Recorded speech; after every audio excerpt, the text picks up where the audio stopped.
আসসালামু আলাইকুম এভরিওয়ান, আমি আরোহী রামু। আশা করি আপনারা সবাই ভালো আছেন। আমার আরোহীর আজকে টিকা দেওয়ার ডেট ছিল। আমার আরোহীর 2 মাস 12 দিন চলছে। এর আগে 2টা টিকা দেওয়া হয়েছে, আজকে নিয়ে 3 নাম্বার টিকা। তো আমি আমার আম্মু আরোহীকে নিয়ে টিকা দিতে যাই। আমরা মূলত টিকা দিই কমিশনার অফিসের পাশেই টিকা কেন্দ্র, সেখানেই টিকা দিই। তো টিকা দেওয়ার জন্য বের হয়ে যাই বাসা থেকে। বের হওয়ার পর কিছুক্ষণ হাঁটার পর একটা অটো পাই। তো আমি আর আমার আম্মু মিলে অটোতে উঠে যাই। একেবারে সরকারি চাকরি আসি সরকারি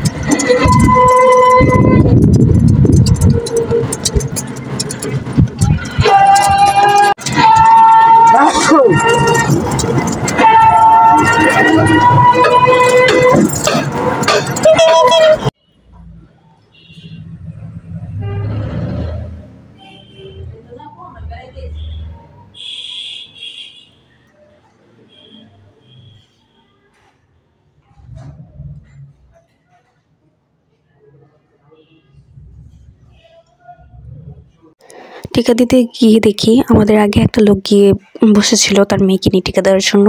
তো আমরাও গিয়ে বসি।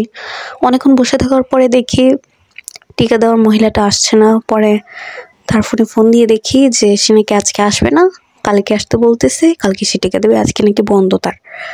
তো আর কি করার, তাই আমরা বের হয়ে গেলাম।